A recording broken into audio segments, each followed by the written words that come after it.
Call to order this regular meeting of the Siloam Springs Board of Directors for June 21, 2022. Roll call. Sappington. Here. Smiley. Here. Burns. Hunt. Here. Rissler. Here. Allen. Here. Carroll. Here. At this time, if you all will please rise and stay standing for the prayer as Director Hunt leads us, and remain standing for the Pledge of Allegiance. Dear Heavenly Father, I just thank you for giving us the opportunity to work on behalf of the city of Siloam and for the citizens as well. I thank all of those who are in attendance tonight at the meeting, and I thank you for the citizens that weren't able to be here, but are strongly engaged in the community and want what's best for it. I just pray that you will guide our conversation tonight and help us to make decisions that will glorify you. It's in Jesus' name, amen. Pledge allegiance to the flag of the United States of America and to the republic for which it stands, one nation under God, indivisible, with liberty and justice for all. Thank you. At this time, I would like to ask that anyone that has an electronic device, please silence that. Thank you for that. At this time, the public may address the Board of Directors regarding any item that is not listed on our regular agenda. Is there anyone that would like to speak to the board at this time? Come forward, give us your name and address, please, and you will have 3 minutes. Hello, Jonathan Barnett, 604 Hickory Lane, Siloam Springs, Arkansas. And I'm just here tonight to start a conversation. And the conversation includes sewer improvements for 2 subdivisions in Siloam Springs. One is Country Acres and one is Coons Addition. The city of Siloam Springs provides water service and electric service to both of these subdivisions. As you well know, Country Acres is in the city limits, and Coons Addition is actually in the county, but the Coons Addition is at the end of South Mount Olive, and that subdivision was put in probably the early 60s and developed out. The septic systems out there have been in disarray for many, many years, probably in violation of a lot of ADQ rules and regulations. They don't meet the 1977 Clean Water Act. They don't meet the state health department rules and regulations concerning septic systems, and the sewage flow is flowing out into really a creek behind it, which just flows into the Illinois River, where the city of Siloam Springs gets its drinking water. And so, Country Acres, I believe there was a resolution passed in 1999 by the city, and I think you'll get a chance to see that at some point, where it basically said that you all would finish the project out there in Country Acres. You did half of it, but you didn't do the other half. But anyhow, I have employed an engineer at my expense to do the engineering. I've got Coons Addition done. Ron Holmeyer with Civil Engineering has done this, and I've given Philip, I believe I gave you a copy, but I'll give you another copy if you all want to look at this. If you all know that the American Rescue Act, which is what I presented to you all before on the Don Hill community, the Arkansas Natural Resources Commission, you have to submit this stuff as though you're going to borrow money from them, and then you, once they get it and you have it shovel ready, you could qualify for the money from the American Rescue Act, which means it wouldn't cost you anything. You get the money from the federal government and it would pay for it. So I'm here. I've got a lot of information I'd like to share at some point, but I just wanted to start the conversation tonight. And if you all want to look at the work we've done, we're working on Country Acres right now. I've got some cost estimates for Coons, and I'm kind of would enjoy conversation with each one of you all, or whatever, to get the conversation started. And you got to start someplace. So this is it. Thank you. Thank you, Jonathan. Is there anyone else? If not, is there anyone in the public that would like to address the board considering anything that's on the consent agenda? There is not. We will move on to the consent agenda. Item A, workshop minutes, 2040 Comprehensive Plan Update, June 7, 2022. Regular meeting minutes, June 7, 2022. C, budget amendment, electrical department, capital outlay, depreciation, aerial drone, $10,764.39. Item D, dedication of utility easements, 622 West Elgin Street. Directors, is there anyone that would like to make a comment or have any of the items taken off the consent agenda? Madam Mayor? Yes. I'd like item C. Item C. Thank you. Anyone else? If not, do I have a motion to approve the consent agenda as presented with item C deleted? So moved. Second. We have a motion and a second. Roll call. Smiley, Yes. Hunt, Yes. Rissler, Yes. Allen, Yes. Carroll, Yes. Sappington. Yes. Motion is approved. Director Sappington, item C. Yes, I just wanted to make a comment that one of the board directors had made in the past, that when it comes to us not using something that was brought in for a less price than what the budget had said it would be, say we've got a few thousand left over, let's buy this instead. So I want us to start working on the if you don't use it, you'll lose it mentality. We need to remember that we're saving money for the city. If we come in under budget, it's good for us. We don't need to go look for something else to spend it on. And that's all. Thank you. Anyone else? If not, do I have a motion to approve item C for the budget amendment? So moved. Second. We have a motion and a second. Roll call.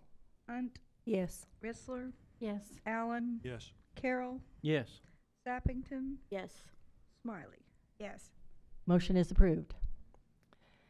And at this time, we have a special recognition, not resignation, recognition. Did you know that, Jeremy? Get all this stuff and you're gonna quit.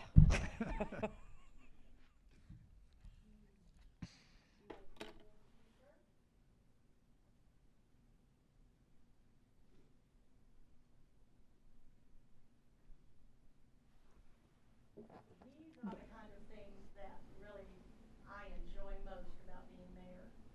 The time whenever we can recognize outstanding performance by our employees and our staff and our citizens. I think they need to know whenever those special things happen. And so, with that being said, Chief Criner has been awarded the Arkansas Fire Chief of the Year by the Arkansas Association of Fire Chiefs.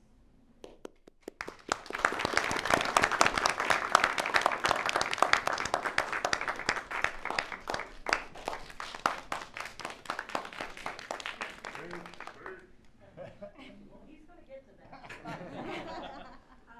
But I would just like to share with you some of the things that make him an outstanding fire chief. Chief Criner has led the Siloam Springs Fire Department since the summer of 2016 and has demonstrated a firm commitment to professional excellence and service to the community. He has improved morale, and the professional growth has been demonstrated by the members of the department. Chief Criner and the fire department have also embraced a new role in the emergency management arena, taking responsibility for weather monitoring and the city's early storm warning systems. And that's along with all of their other duties that they were already doing. He is currently serving as the president of the Northwest Arkansas Metropolitan Fire Chiefs Association. He has made mutual aid policies and agreements with several of our neighboring communities and agencies. And we have become a reliable partner in an area encompassing not only 50 square miles of Arkansas, the city limits, and a portion of Benton County, but also 14 square miles in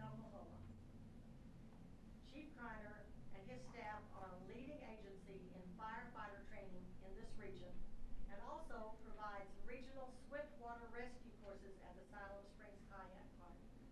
They go above and beyond, and that obviously was recognized by the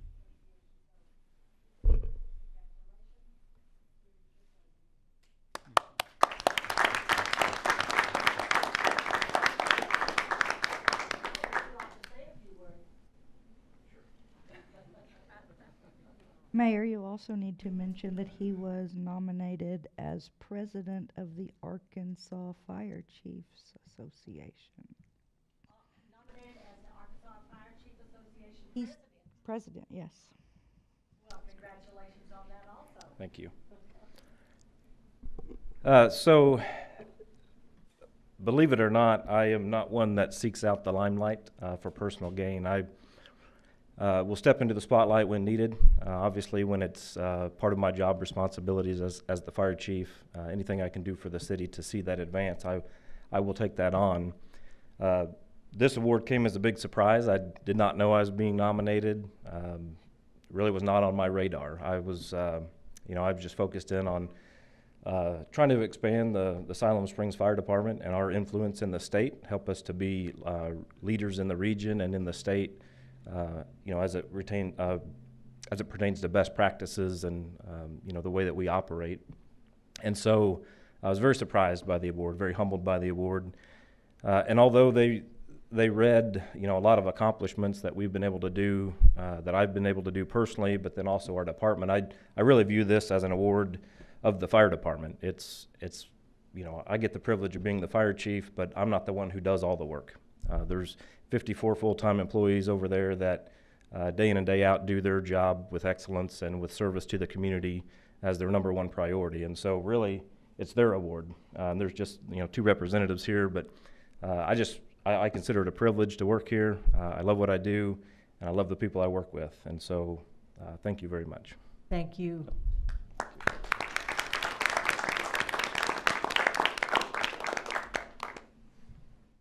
Now we will move on to our ordinances. Ordinance 22-13, third reading, amending City Code Section 66-90, noise. Yes. We didn't do a motion on the remaining consent agenda. I'm sorry. Thank you. Yes. Yes, we did. Yeah. We did. We approved it before we moved on to C. Reed Carroll motioned, and I think Marla Sappington seconded. On which? David. Carol and David. Carol and David. Yeah, I seconded. David, You're talking sorry. about the drone? No, I'm talking about the consent agenda for the approval of Oh, the items with Sorry, C. it's above my thing. You want me here? I That's take okay. pills. This is what happens. You keep us on track. That's good. That's good. Thank you, Renee. Nay, nay. Are you happy? That's all I need to know. Okay. Strike that from the record, So- please.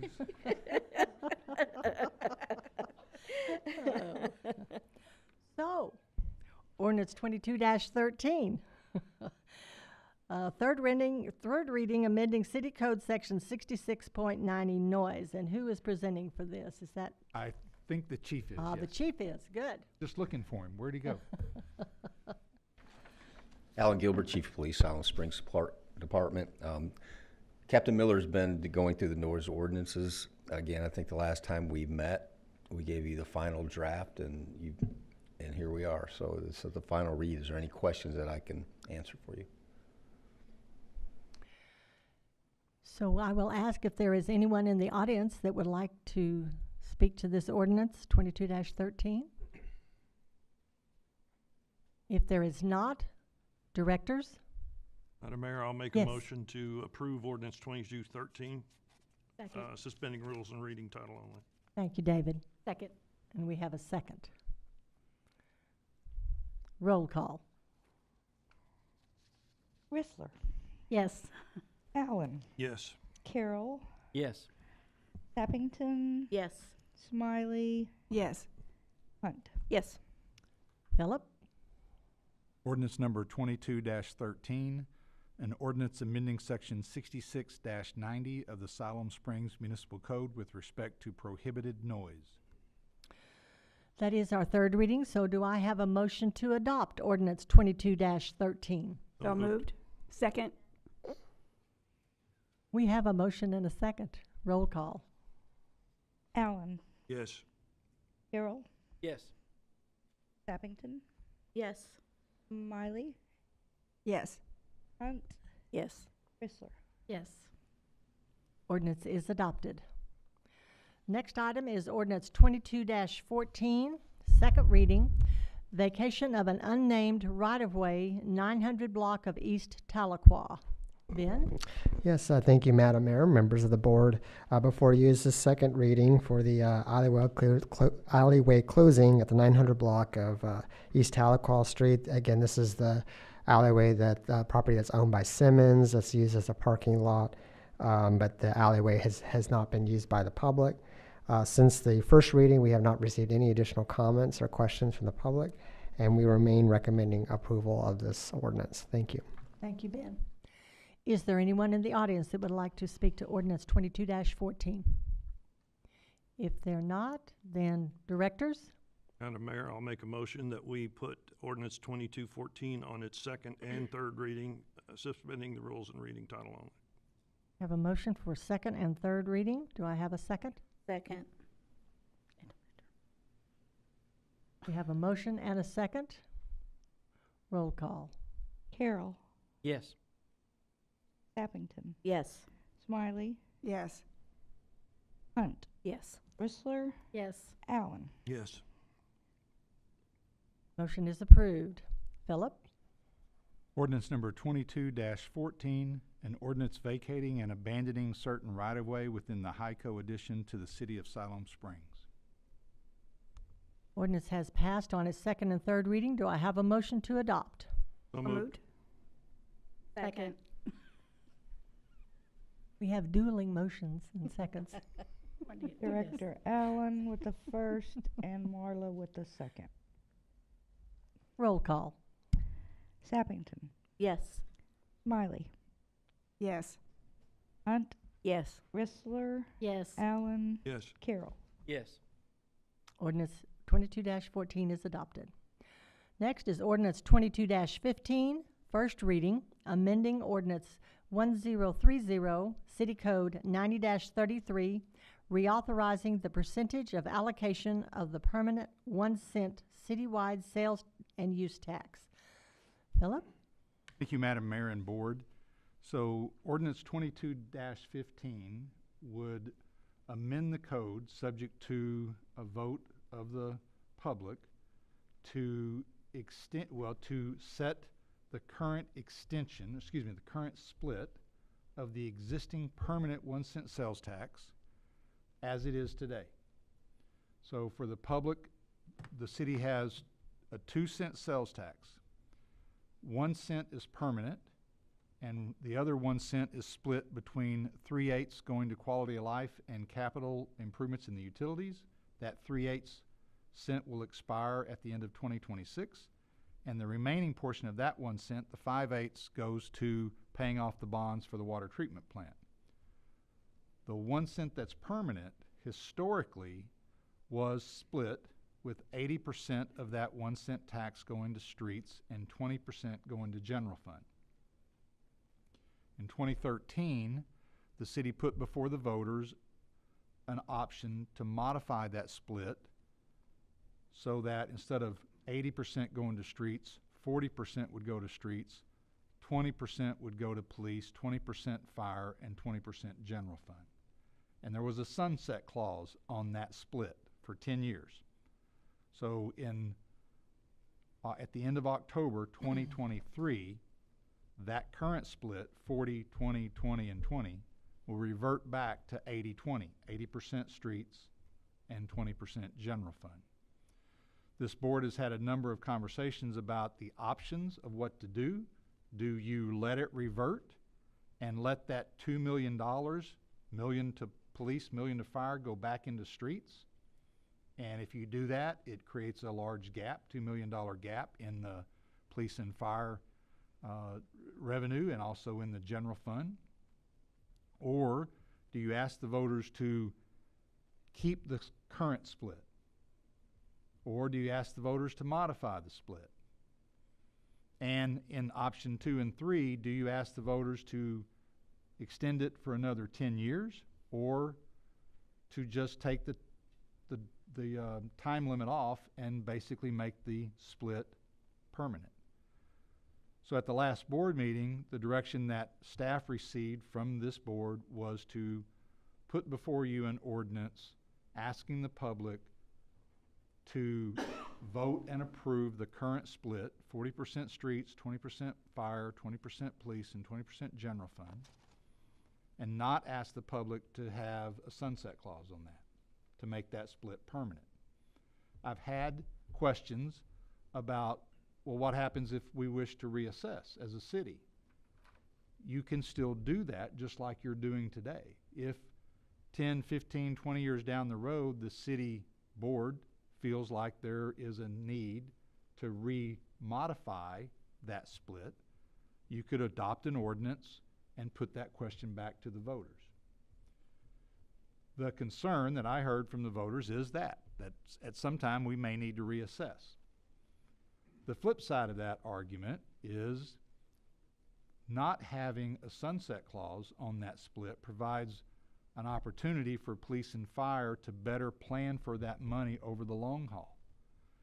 Both chiefs can tell you that about 2 or 3 years ago, I began telling them, you know, you can't plan for that money after 2023 because there's no guarantee it's going to be here. There's no guarantee today that the voters will approve this. So you've got that, you've got that wall if there's that sunset clause. The city's growing. The city's going to continue to improve the police and fire equipment and facilities, which is what that money has been used for. We're still going to have a need to grow the staffing levels at police and fire. So I think your decision, or at least your recommendation to staff at the last board meeting to ask the residents to extend the current split is the right decision, in my opinion. It's the question of make it permanent, extend it for 10 years, 15 years, whatever. The ordinance that's before you would make the question that goes to the voters would just basically say extend the current split because there's no time limit. So that's what you have before you today. You can see in my staff report the 2021 numbers that we're talking about. The 1 cent sales tax, the 1 cent permanent sales tax generated about $5.3 million. Just over $2 million went to streets, just over $1 million went to police, fire, and general fund. There's been some discussion that I heard, why don't move the general fund percentage? And I wanted everybody to know, in general terms, the police and fire department operate on about a $5 million expense budget. After you take out their individual revenue sources, whether it be from in the ambulance runs or miscellaneous grants or other miscellaneous revenue, those two departments have about a $3 to $3.5 million expense, and that is funded by the general fund. Is that each department? Yes, sir. Okay. So there's, in summary and very round numbers, $5 million in expenses. Their miscellaneous revenue covers about $2 million on average. One's $2 million, one's 1.5 if I'm not mistaken. But that leaves about a $3 million revenue or expense that is covered by the general fund.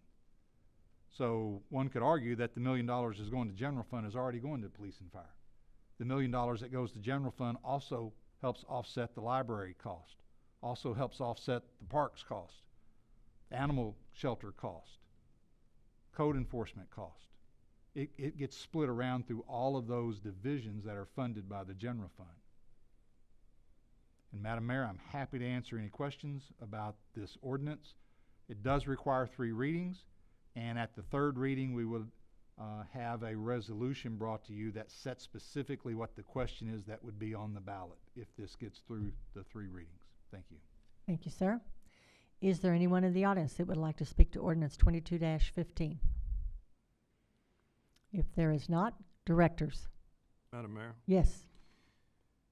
First, I want to apologize for not being able to make it to the last meeting for health reasons. I have several questions, and I did ask one to Mr. Patterson before the meeting. In watching the meeting on YouTube, I got a little confused by some of the director's comments about the definition of permanent.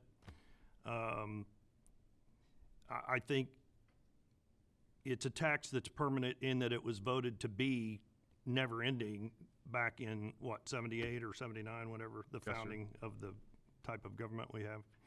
But permanent being that it will not be sunsetted on the split. Is that what the permanent will be as it is now, and it won't go back to 80-20 in 10 years? As it is now, at the end of 10 years, it goes back to 80-20, just like what we're trying to prevent or answer, I guess, before 2023 is over. But permanent meaning it won't automatically, in a decade, go back to a question. It would continue with this split that's decided indefinitely, essentially. Indefinitely. Is that the right? That is correct. Under this ordinance, there is no sunset clause to this split and have it revert back to some other split until the board, whoever it is at that time, decides to ask the voters to put another question back in front of the voters. Yes. Okay. Well, in last meeting, Reed had said every 5 years we ought to reevaluate. Can we do that? Can we do a 5-year or 8-year or evaluate if we still? I mean, all I'm saying is, in 10 years, it's a decade, a lot can change. And in 10 years, you know, who's to say where we may need the money? So we can, that's what I'm wanting to make sure, Yes. we can come back If, and reevaluate. If the board approves the ordinance and it goes on the ballot and the public approves it, the board could 5-10 years down the road to say, you know, there's all this money out there and maybe we need to reevaluate the split. And if so, then we want to put another question back on the ballot. Yes, we're not stuck with the. You're only stuck until you put another question on the ballot and the public approve that question. But that question would have to be voted on this board to First. go to the ballot. Yes. To go to a ballot. Yes, Okay. unless the public decided to do a public initiative or something like Okay. that. But yes. Okay. That answers a lot of questions, Mr. Patterson. Thank you. In terms of, and you answered some of the other questions about where the rest of the money for these two departments comes from the general fund. The other question I have, and I hope at some point this board can get a better answer. I've asked before and I don't get an answer. The other 1 cent sales tax, I would like us to be informed a little better. I've asked several times about the breakdown of the 3/8 cent side of it for quality of life and utility capital. The 5/8 cent we know goes to paying off the water bond, so that's like a given. But I've asked before and can't ever get an answer on who determines quality of life. It's subjective to every person, quality of life. So who determines that? What we've spent that on in the past, and I'd like to know that. In the fact that so far, since this was voted on in 2013 to split it differently than the previous 80-20, the two safety departments have had 8 years of money they normally in the past would not have had. And I'm not against cutting it back, but I would like to see us realize that that's quite a bit of money that before 2013 they would not have definitely had. They would have had to go to the general fund and ask for it, basically. Am I right? They would have to budget it. Right. And get approval. Whereas now that money automatically goes to their budget and they can say, okay, this is how much we're gonna have this year. That money goes into their budget and has been restricted Yeah. to equipment. Yeah. I don't Oh, to think, equipment, yeah, okay. I don't think the original question, in my research, the original question didn't restrict it to equipment. It just said for police and fire services, which is what this one does. It mimics the same question. But for whatever reason, it was, I think, stated to the public as it was promoted that it would be for equipment, and that's where it's been spent. Okay. The only other thing that I was a little surprised that we had asked in the April 19th meeting to have public input, which I had taken to mean like a public meeting, as we've done on these other big projects, to actually have an open public meeting, say at the library. And it's just a little disconcerting for me to see that we went to all these different clubs, which many people are in several of them. In fact, Philip said that some people had heard his speech 3 times. I just wished we had actually had an open meeting for the public, because I don't think these clubs actually represent a cross-section of the community. And I think that's what I expected, was that we were going to have an open meeting, more or less as we have on the comprehensive plan and the other things that we're doing. I think that's all I had. Thank you, Madam Mayor. Thank you, David. Anyone else? Madam Mayor? Yes, Carol. Originally, when we were discussing this, we were also discussing the change of the percentage, and there was going to be a change to the streets. I'm in favor of this, but I also want to look, even though we're not increasing streets, I would like to look at some way to bring funding for more street repair in some fashion at some other time. But I am in favor of this. Thank you. Thank you, Carol. Anyone else? Madam Mayor. I want to say, I agree with Director Allen. It wasn't brought up at the last meeting, but I guess I was under the assumption when I said public, that I would like the public input. I really would like the public's input and not to go just to specific. And it was a good point. Philip, I have a question on so this time when we take it, we're not going to say it's just for equipment. Are we going to say it's for whatever they may need, or are we going to specify equipment again? The way this ordinance is written is exactly the way it was written before. When it comes to putting the question on the ballot, if you wish to leave it for equipment only, then I would say we want to say that in the resolution that adopts the question. I think going forward, if it's approved and it becomes, there's no sunset clause, I think the biggest portion of all this money is going to be equipment over time. However, that being said, if it is permanent for extended period of time, that it may be wise to leave that option open at a later date to allow that to be used also for personnel. Not all of it, but maybe it helped to offset some of that. The more narrow you make it, the more problems I think you create. So at this point, when Jay and I met and we went back and looked, and it said for services, police and fire, it actually said public safety services 40%. It was just automatically split 50-50. We ended up saying in this one, police services and fire services. But I don't think today the need is there. It's been used for equipment. I think that's where it'll stay for a long period of time. However, if 5, 6, 7 years down the road, we're still needing to grow the department, and there's money available in that fund to do that, and it's not earmarked for a new fire station or new fire trucks, then I think there's the opportunity to at least have discussions about using it for personnel cost. But I think the gist is going to be what it was done before. Yes. Okay. So, and that's what I was thinking. I mean, I know we want to put the jail back. Right. That would be great funds for that. Yeah. I would like to hear from both chiefs. Sorry for putting you on the spot. But kind of what other projects outside of equipment would you look at using the money for?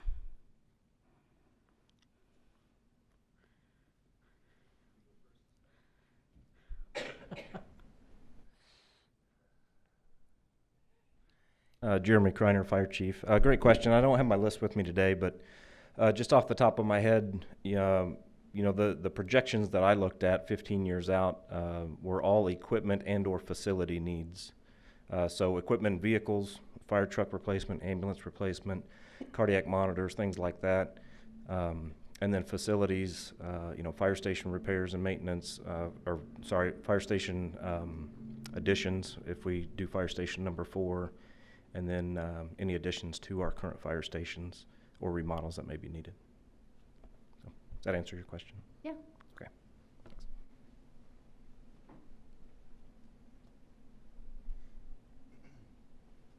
Madam Mayor. Oh, I'm sorry, Chief, other chief. Go ahead, Chief. Alan Gilbert, Chief of Police, Allen Springs Police Department. At the last meeting, I think I talked to you about, and I'll try to remember what we were, some of the items that came up.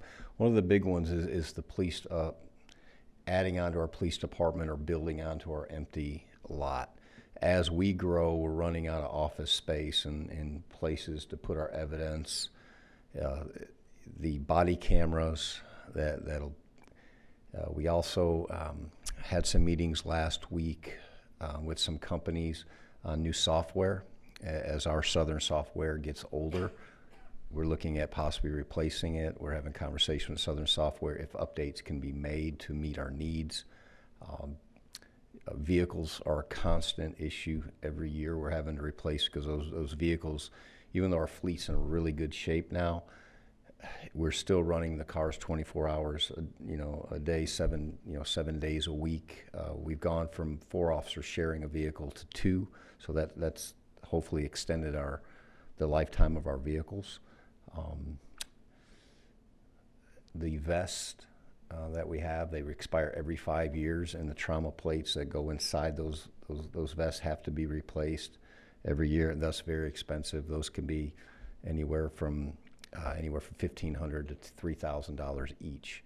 So it's just constant. As we evolve and grow, we're going to have to grow with it. And just the technology. I think I also spoke about our tasers. The tasers that we use now are obsolete. We can't even send them off because they're not making them anymore.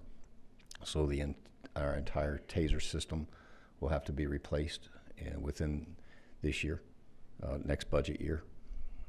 Do you ever see, and this might be a Philip and Chief's question, can the money ever be used to grow the department as far as personnel? Under the way it's worded today, yes.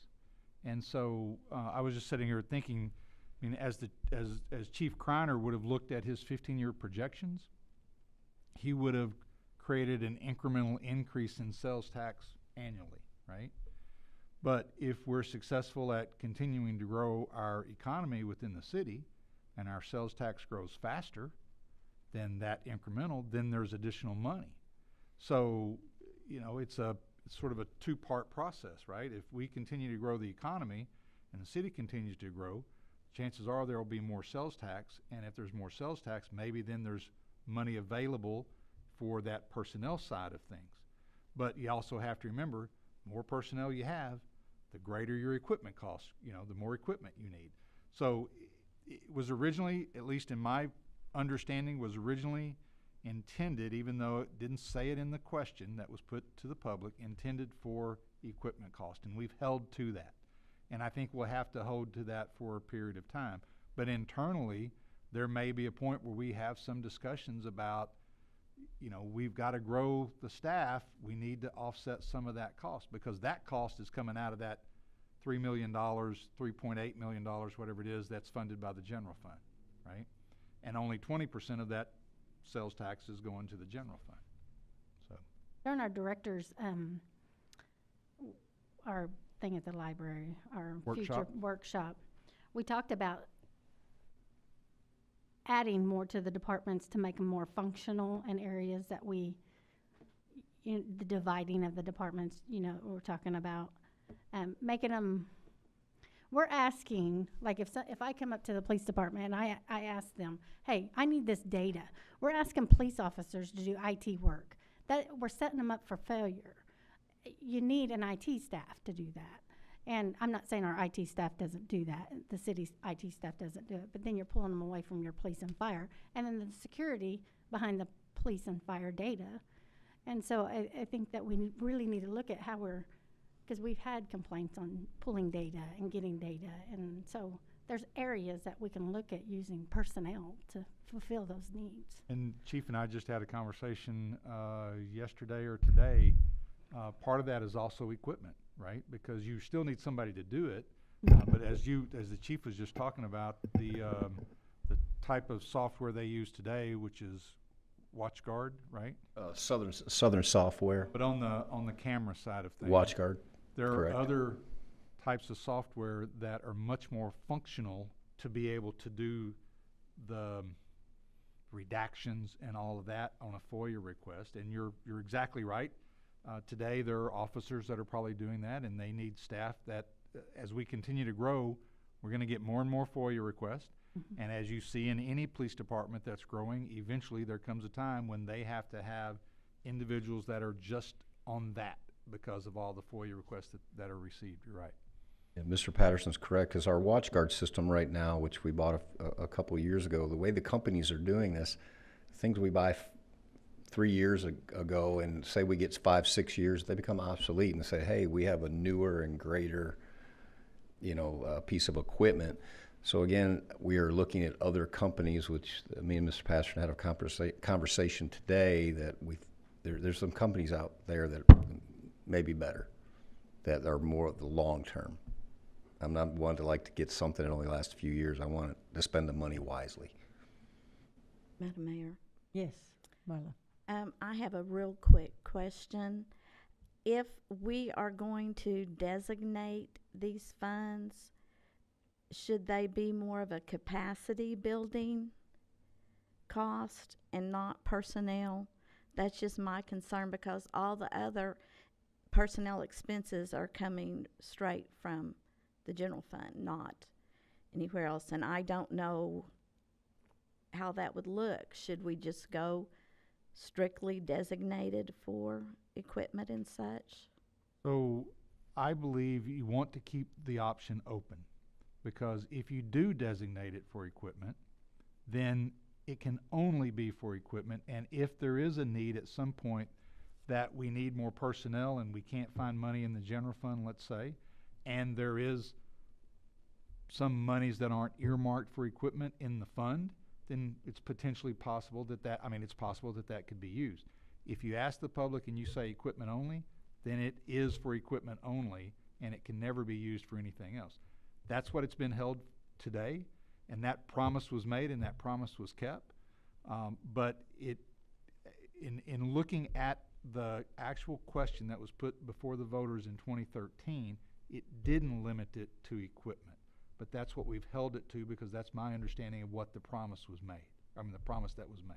So I believe, at least in my view, we tried to write the question to be as close to what it was in 2013. It does leave the door open that the money could be used for personnel. But right now, and obviously in 2013, the need was for equipment, and the need for equipment and upgraded software is still there. And the need for new facilities is still there. There's always going to be a need, potentially over time, as we grow, for also personnel, and that's really a function of the general fund today. Madam Mayor, Yes, Carol. I don't think it's prudent to be explicitly detailed on what we're going to use this for, especially if we're going to do this as a permanent for a long period of time, because as the city administrator stated, things do change, needs change. So I think if we leave it open and not so detailed, it is better, but we also want to be prudent on the way we use it. Madam Mayor. Yes, Mindy. Just a couple of comments. One, the getting public input issue has come up a couple of comments about that. My understanding of the getting public input was not so much having a public meeting, but us going out and seeking input from our constituents. But I may have been wrong on that on that understanding. I probably all understood it differently. But I did seek input from constituents, and what I got was pretty much aligned with what Philip got in his meetings with some of the civic organizations, and that was about 55% saying put some back into streets, but 55% saying some back to streets and 45% saying no, keep it the way it is close enough that I think we can go either way and be okay. But the second thing we've talked a lot about, well, Philip mentioned that being able to do it permanently gives you all, the chiefs, it's easier for you to budget further out, which I do understand that. And yet we've talked a lot about having the authority to assess this every 5 years or so.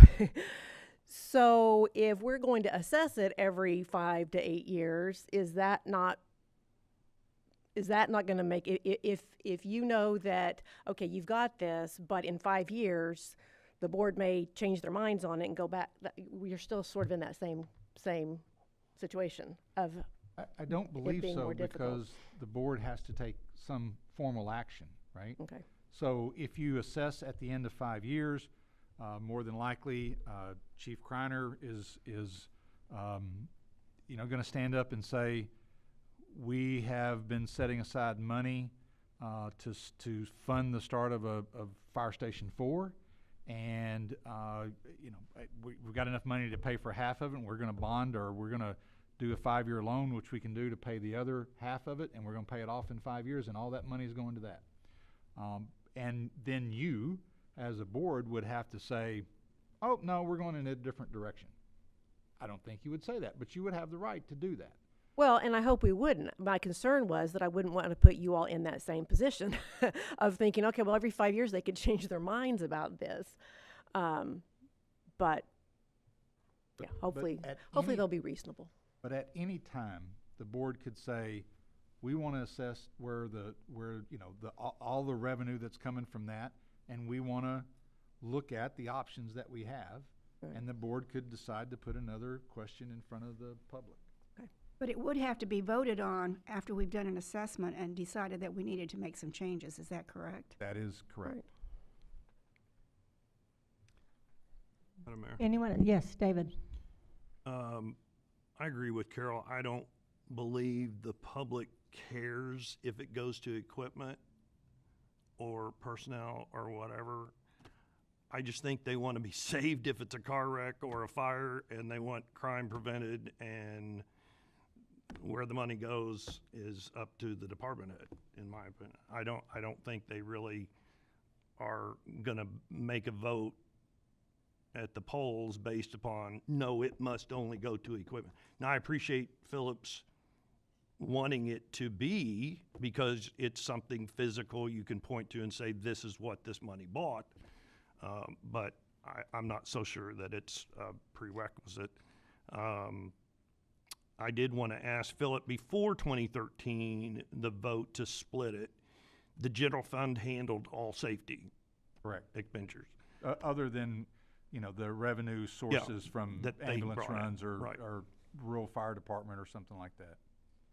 So the way I look at the vote in 2013 was more or less to simply cushion a bottom to the budget of those departments in a way. Because of course 2013 or even 2003, we spent a whole lot less on these departments. We've come a long way. And so I looked at it that when these decisions were made, it was kind of giving an absolute minimum that we would spend. Now, the question I have, if it were to stay this way and it was permanent, if it went back exactly the same wording and everything was exactly the same and in 10 years, if within 5 years we needed the money for some massive emergency, are we still required to spend that designated percentage of the sales tax only for police or fire? You are held by the vote of the public. So Okay. it is for police and fire only. So that's if it's permanent. Is it that way even if it's not permanent? even if it had a 10-year sunset clause, Okay. during those 10 years, police and fire only. Unless we decide to take it back for another vote. Unless you of the decide to vote. take Okay. it vote. If we do anything else, likely somebody's gonna go to the Well, police I didn't department know. and be behind bars, and nobody wants that. If the public were to vote this down and it go back to 80-20, where will the money, I mean, are these departments gonna have to suddenly cut their budget? Is everybody gonna have to cut their budget? What, I'm thinking hypothetically, if this were to go back to the old way. Obviously, if it fails and the board chooses either A, not to put another question on the ballot in 2023, or B, chooses to put a modified question in 2023 and it fails again, then likely everything in and across the board in general fund will have to tighten its budgets. Specifically where, I haven't had the time to take the red pen to that yet, but it is a concern, and we will be, as we move closer, we'll be giving that more thought. But it would be 80% now to streets, so that what we help fund streets on Right, other things, they're not gonna need as much, because 80% would, okay. That's exactly right. Thank you. While you were talking, I went back and pulled the vote from 2013. And give me a second. So it was a special election on, and I'm sorry, this is the 3/8 cent. Never mind. Darn, I was Madam curious Mayor? about that. Well,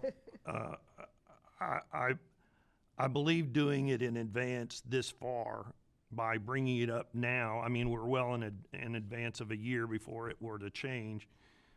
We are providing enough of a buffer to the departments to be able to manage their future budget. So I at first did not want to see it permanent. I now see the advantage that it would be better to be not sunsetted in 10 years, that a board can in the future come back and ask for the public to vote again if they wish to change the allocation. I was listening to the chiefs talk about where they hope to spend the money in the future. And Chief Gilbert hasn't been here long enough to be anything except trying to fix the past mistakes since he's been here on things not that were needing to be fixed. But I had thought years ago, when this money was going, that body cams had been brought up long ago, that I guess other things came up. But I thought body cams was most definitely something that I thought would have been bought by now with this extra money. And I will say publicly right now, I am very, very appreciative of Chief Gilbert. I think he is the best proactive chief we've seen in some time, and I appreciate every idea he's had and direction he's been going after. The last thing I was just going to say is that I think if we're not going to have a public meeting and we're directing staff to have public input, in all the years I've been exposed to this, public input by the board means public meeting. And never have I ever seen staff poll civic clubs as an answer to needing public input. And I think if that's going to be done, then this board needs to be given that explanation ahead of time. And that's it for me. Thank you, Madam Mayor. Thank you, David. Madam And Mayor? Just a moment, Carol. Philip would like Oh, to say okay. something. I did find the 2013 results.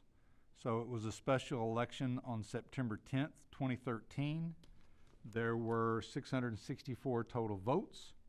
68% or 454 voted for, and 31% or 210 voted against. So 68 to 31 was the split for and against. Thank you, Philip. Carol? I wanted to address the public input because I participated in the public input at the last election. The attendance was not that high. I think that by our city administrator going to the civic clubs, I think that he is actually had contact with more people and been able to explain what this will be and how it will be handled. So I appreciate that he has gone out and done that for us. We all know our public meetings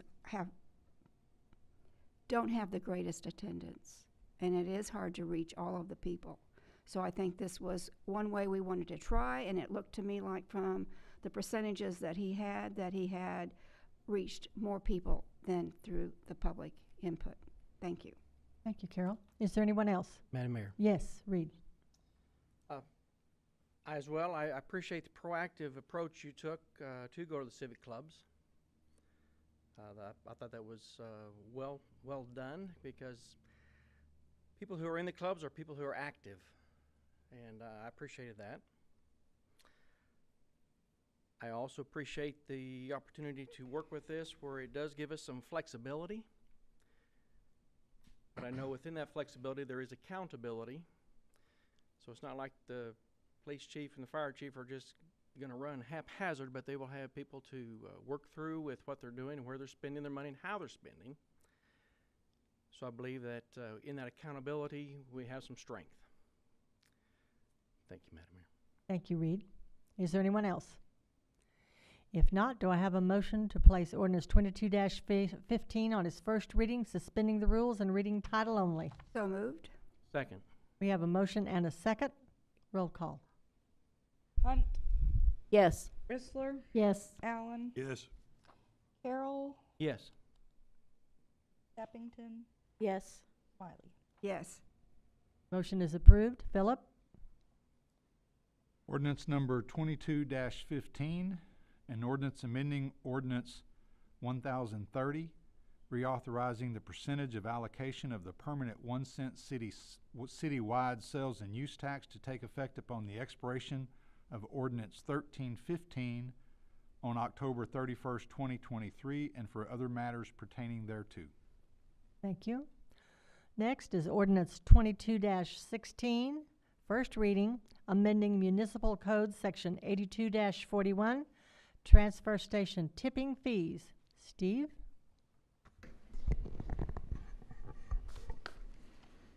Thank you, Madam Mayor and Board. Steve Gorzak, Public Works Director. The transfer station charges a fee for disposal, which is also known as a tipping fee. So when you hear the word tipping fee, that just means you're getting rid of trash. But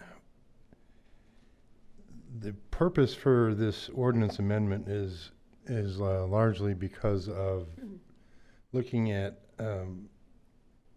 customers who bring their trash from outside the city limits. You've noticed in your staff report that 81% of the customers that bring trash into the transfer station are coming from outside the city limits. And I like to think it's because they enjoy coming to our transfer station and we have such great people there. But another side of me says it's probably because we're one of the cheapest around. So if you notice in the table that's in the staff report, and I should have probably put something up on the screen as well, but I didn't. So I'm gonna run through it real quick for those who are listening. What we charge for tipping fees we have inside and outside city. Everybody else that I looked at around us just charges one fee. But for inside the city, we're currently charging $41.82 per ton. Outside the city is $46.34 a ton. Now, if you compare that to others, Boston Mountain, which is the landfill in Washington County, charges $56.85 a ton. Eco Vista, which is the landfill in Tawnytown, which is run by Waste Management, is $55 for the first ton, and then if you go to 2 tons or more, it goes up to $165. Grove, $60 a ton. Madison County, which is in Huntsville, the Madison County, I'm assuming it's a landfill, is $120 a ton. Bella Vista, which is the only other transfer station in Benton County besides us, charges $115.50 a ton, and then Tahlequah $62. So staff took a look at this, and it was decided that it was probably time to adjust these fees to put ourselves more competitive with the surrounding area. And as a result, we're going to just wanted to focus on outside city customers because, again, 81% of them are who we deal with at the transfer station itself. But the proposed fee would go from $46.34 a ton, which we currently charge, to $55 a ton, and that's for Class 1 waste. The code shows two different classes. Class 1 being municipal solid waste, and Class 4 is construction and demolition waste, sheetrock, shingles, that type of thing. So that rate would go from $46.34 to $60 a ton. And then everything else will just follow as it has been with the $5 minimum and that type of thing. But the fee would go toward basically the operation. We get so much trash anymore that there are, I'd venture to say, at least 3 days a week where we're running 2 trucks to the landfill now instead of just one back and forth. There are certain days where we just get inundated. There'll be pickups with dump trailers lined up to dump, and they're filling the trailers faster than we can haul them, so we have to have 2 trucks now hauling trash. So staff is proposing that you approve the first reading of Ordinance 2216 and stands available for any questions. Thank you. Thank you, Steve. Is there anyone in the audience that would like to speak to Ordinance 22-16? There is not. Directors? Director Allen? Steve, I appreciate you bringing this to us. Did you say just now, I don't know if you said when the last time there was a raise in these? No, I didn't. Like the next thing you actually listed, the last raise was 2007, 2011, which is very helpful to us. I'm just surprised you didn't go higher because you definitely could have. I don't think people realize a ton is an awful lot of trash. And I don't think it's too much to ask. I mean, you're going up less than $9 a ton. And so I just think that's very reasonable. And you definitely, looking at the other places, could have gone higher. So I appreciate you being helpful to keep it as tight as you could. Thank you. Madam Mayor? Yes, Carol. I think the citizens realize this is a great asset for our citizens. I don't know if we're the dirtiest or the cleanest because we take a lot of things to the transfer station. Maybe my husband enjoys doing that. I don't know. But I really appreciate having that ability. So, and I think that we deserve to raise, and I think this is a good raise. And I appreciate everything that goes on out there. As I said, it is a good asset for our community. Thank you. Thank you, Carol. Anyone else? Madam Mayor. Yes, Reed. Steve, were these numbers put together before the tremendous increase in gas charges? Or gas prices? No, it was put together just prior to June 13th, so it would have been the weekend before or the Thursday before. So yeah, gas prices were still up. So yeah, that's going to help offset some of that, but we'll see by how much. Okay. Well, the reason I ask is when you look at charges from other locations, if we're going to make the effort to make a raise, I don't want to raise just enough to where we're just squeaking, but that we have a little bit of wiggle in there to where you feel like you can operate your department how you see is best. Right. Numbers reflect that? Well, I think what I was thinking in this is the fact that other than some of these that are charging well over $100 a ton, we have customers that come from Huntsville, from in Missouri, Bella Vista, various other places. And if we're more competitive with the landfill in Tawnytown and others, where you're basically driving right past it to get here, that perhaps you'll just stop there instead. And I'm not trying to push customers away, but just, again, trying to be competitive so that a customer will say, you know what, with gas as much as it is, I'm just gonna come here instead, because it's about the same as what I'm gonna pay in Siloam. So, Madam Mayor. Thank you. Is that all, Reed? Yes, Marla. Steve, how does this work out with how much we're paying to take the larger loads? You know. I mean, as far as what we pay, we're paying, you would ask me that. I'm sorry. It's less than what we're charging, let's put it that way. Okay, so we're coming out ahead. Yeah, I mean, ultimately, yeah, because when we haul a semi-load of trash, it's many, many tons. Right. But, and as a result, the landfill doesn't charge us as much as these places, including what we're proposing to charge.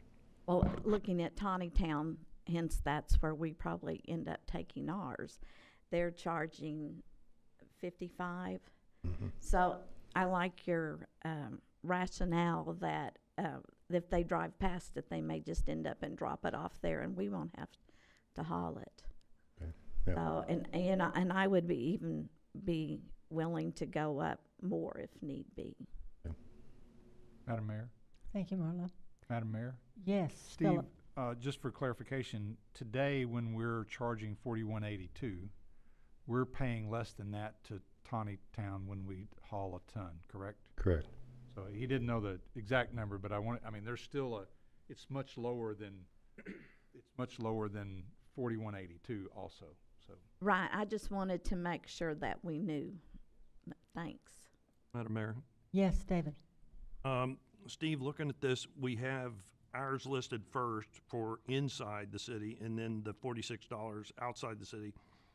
And you have listed 81% of your customers are outside the city.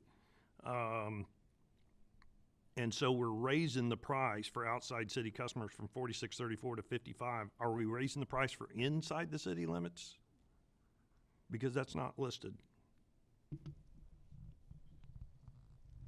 No, I don't believe so. Let me see. No.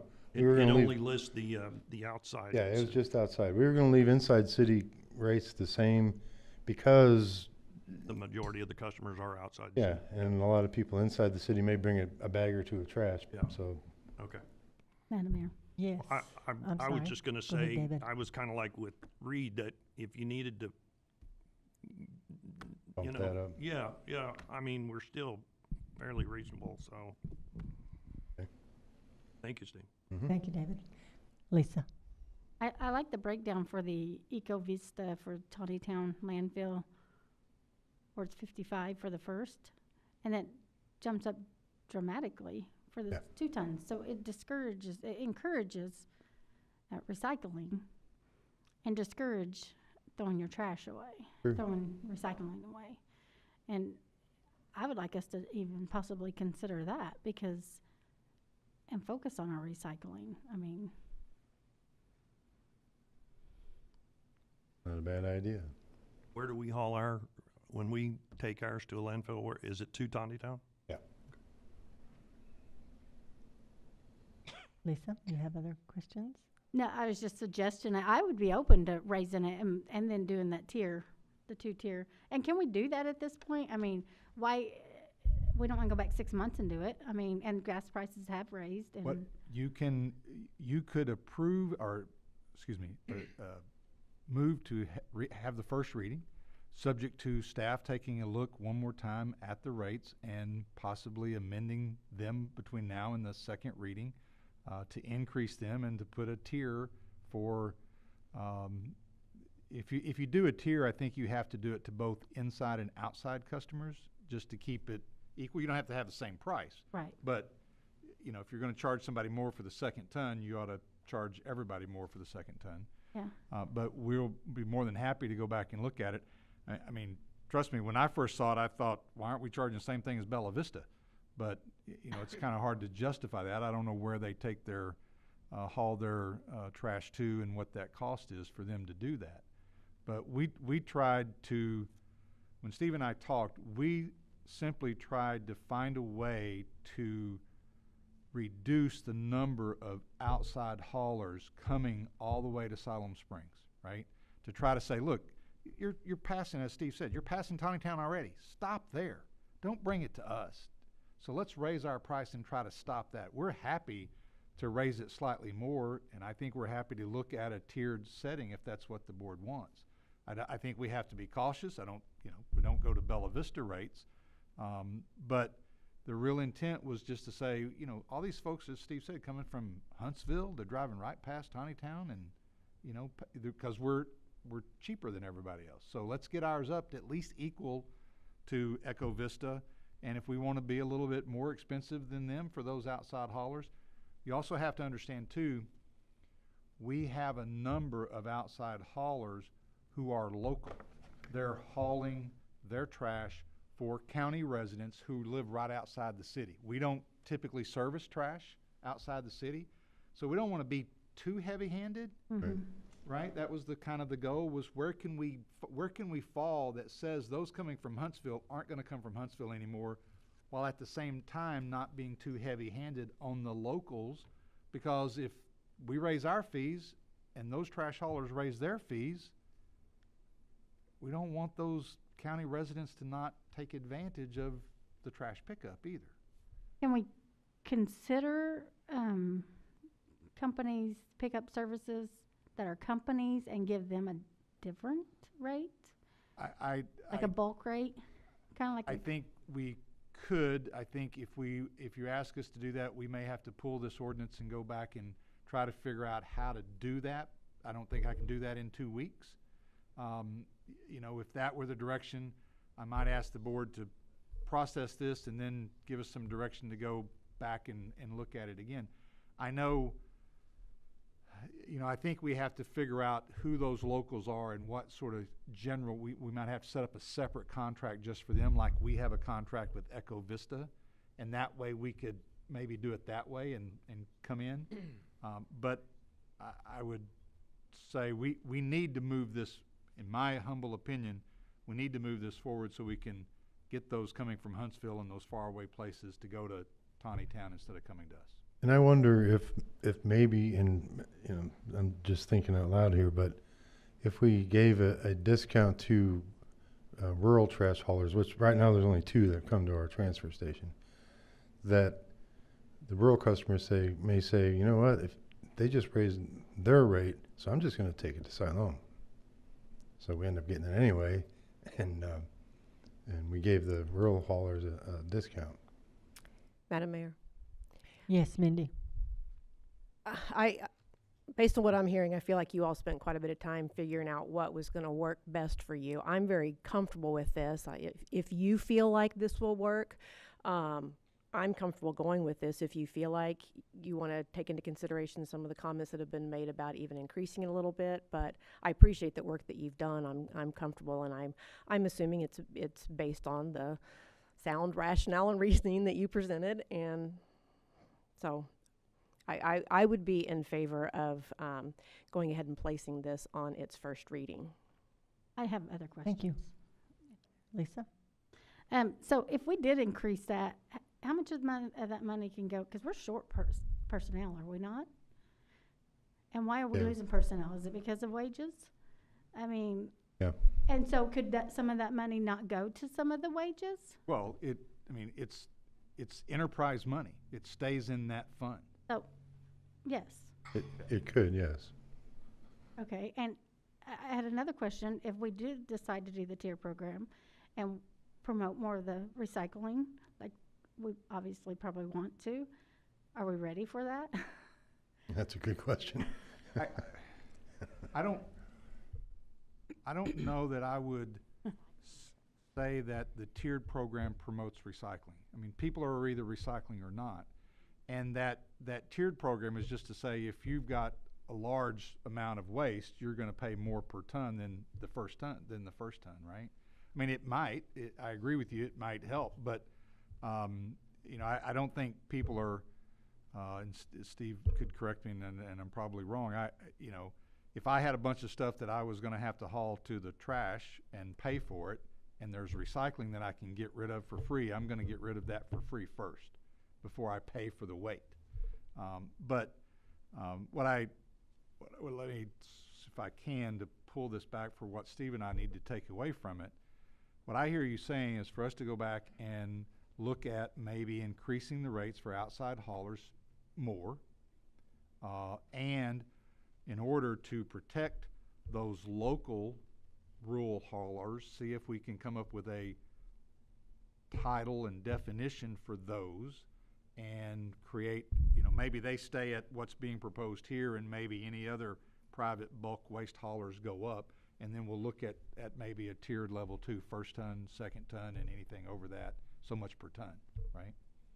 Madam Mayor, Yes, Carol. I'm all for simplicity, and I would like to make this just as uncomplicated as possible. I would encourage, though, if we have not looked at this since the gas started increasing, that you might want to look at it a little bit more to just make sure we're covering the increase in the gas that we're using to go to Tawny Town or whatever. But I feel comfortable with this. But if an increase will help, I'm all for that. But I don't want to get too complicated. Thank you. Me either. Madam Mayor, I'll make a motion to put ordinance 2216 on its first reading, amending, suspending the rules and reading title only. And do you want to add staff review of the fee structure? No. No. Okay. If they wish, I mean, they've heard us talk, and if they wish to bring an optional amendment later, that's why we have a second and third reading. And they can put it in their staff memo for us to consider. Thank you, David. Do I have a second? Second. We have a motion and a second. Roll call. Hunt, Yes. Whistler, Yes. excuse me, Allen, Yes. Carroll, Yes. Sappington, Yes. Smiley. Yes. Motion is approved. Philip? Ordinance number 22-16, an ordinance amending section 41 of chapter 82 of the Siloam Springs City Code as to solid waste tipping fees for outside customers and private bulk haulers. Thank you. Next is ordinance 22-17. First reading, amending municipal code, section 98-145 and 98-179, water meter and water tap fees. Steve? Thank you again, Mayor and Board. This is Steve Gorzik, Public Works Director.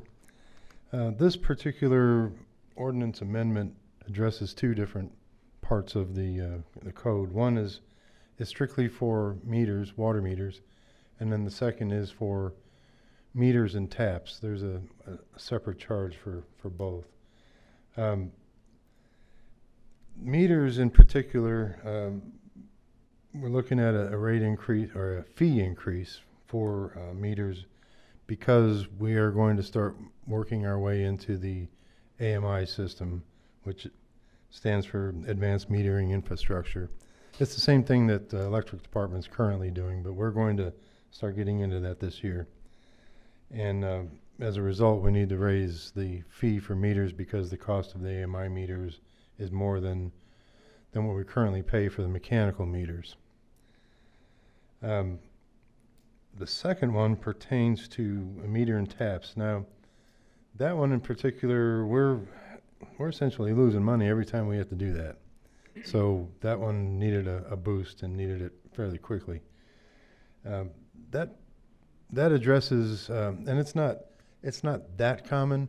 I mean, where the meters are going to be primarily for subdivisions, we're going to have an occasional customer that is going to build a house on what I call an infill lot, where you've got an empty lot in an established neighborhood and somebody builds a house there.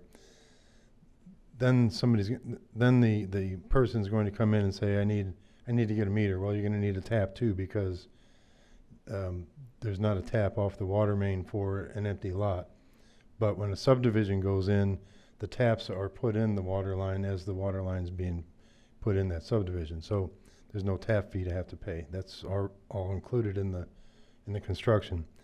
So the meter and tap fee for a 3/4 inch meter, which is the most common for residential, the current fee is $550. Okay, it costs us $851 to install a meter and tap because of the cost of all the materials. The meters are still pretty well holding steady, but things like meter boxes, those prices have gone kind of crazy. They were $63.51 just last year. Now they're over almost $104. So that plus pipe and fittings and everything else. And I even listed in the staff report because I thought it was kind of interesting. A 3/4 inch by 1 inch coupling, little bitty thing, was $13.25 last year. Now it's over $32. So because of that, it's getting. Again, we don't do it that often, but it does happen, and it's costing us more to put it in than because of the materials, it's costing us more. So what's being proposed on the tap and meter fees is basically just get our money back. It costs us $851 to put in a tap and meter. The new fee would be $850. And granted, there's labor involved in there, but and then you can see the fees for 1 inch and 2 inch. I mean, it's over $1,000 to install. So the fee would be that. Currently $750. 2 inch meter, current fee $1,400. Costs us over $3,700 to put one in. So we're raising the fee for that. Same goes for just the meters themselves. The meters vary by obviously the size of the meter, and 1 inch and 2 inch, not that common. 2 inch meters would be a good example for that. Would be apartment complexes. We'll put in a 2 inch meter for that rather than a 3/4 inch meter for every single apartment that's in that building. We'll just put in one big meter. So staff is recommending that you place Ordinance 2017 on its first reading, and we stand available for any questions. Thank you. Thank you, Steve. Is there anyone in the audience that would like to address Ordinance 22-17? There is not. Directors? Madam Mayor? Yes. In the first glance at this, Steve, I was a little shocked at the water meter fee. I am not someone who readily votes to increase fees. But when you get, and I say that because all of these are almost doubling. But when you get down to the fact that the last time this was changed was 15 years ago, 2007, I think builders and public have gotten away with a good, cheap price for quite some time, and I think it's past time. I think it's well past time that we have to cover our costs, as you said. So I think these are more than reasonable. The water taps, the same way. The last change on them was 11 years ago, 2011. And until people realize that, I mean, they may balk. But when you look at the last time they were changed, it makes a lot more sense. So thank you. Mm-hmm. Thank you, David. Anyone else? Madam Mayor? Yes, Carol. One of the other reasons is because we're going to the different type of meter, is that correct? Yeah. And they cost more. Right. These are those meters that we don't have to physically go and read, correct? Correct. The new meters will be just a utility billing, and just push a button and read them. And these increases will cover the costs of those. Yes. Thank you. Mm-hmm. Thank you. Anyone else? Not. Do I have a motion to place Ordinance 22-17 on its first reading, suspending the rules and reading title only? So moved. Second. We have a motion and a second. Roll call. Smiley? Did you say Smiley? Yes, ma'am. Yes. Hunt? Yes. Rissler? Yes. Allen? Yes. Carroll? Yes. Sappington? Yes. Motion is approved. Philip? Ordinance number 22-17, An ordinance amending sections 145 and 179 of Chapter 98 of the Siloam Springs City Code related to charges for water meters and taps. Thank you. Next is Ordinance 22-18, first reading, waive competitive bidding, property insurance, Moss Insurance Group, declaring an emergency, $272,941.68. And I believe Misty and Christina are going to present. Good evening, Madam Mayor and the board. Misty McLaughlin, HR Manager. We're here tonight to discuss the property insurance that's up for renewal. We have Moss Insurance currently. We are looking at AML as well. Both carry Alliant Insurance. AML's quote was for $182,602.95, and Moss Insurance quote is $272,941.68. The significant differences between the two companies are listed in the staff report. This was a tough decision. Both policies have their risk, but after much thought, we are recommending going with Moss Insurance again this year. One of the biggest deciding factors for this is the replacement cost coverage that Moss Insurance offers. AML does not provide replacement cost. They offer only statement of values for all property listed. Moss Insurance and AML both offer a $10,000 all-risk deductible. There are specific deductibles for each policy. Some of the larger deductibles include AML offers a $5,000 flood and earthquake deductible, while Moss Insurance offers a $5,000 deductible on wind, hail, and a catastrophic loss.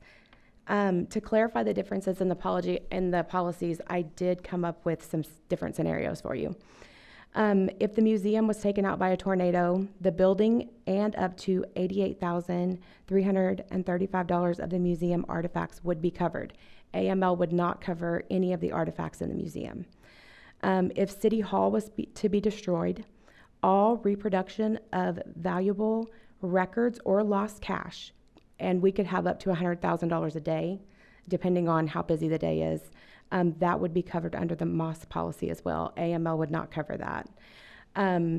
Just to be clear, reproduction of valuable records would include all contracts for the city, HR records, personnel files, accounting files.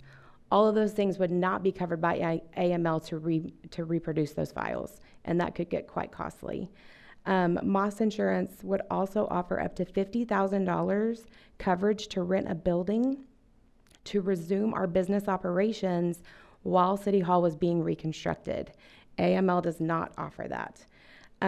Moss Insurance also offers replacement costs. We talked about this last year. They replace trees, landscaping, electrical poles, and the mural at the Memorial Park, and AML will not cover any of that. The city has over $2 million in assets. If we were to itemize everything like AML has required, it would likely double AML's premium, and that would be at purchase price for the items and not replacement cost. Staff is available for questions if you guys have any.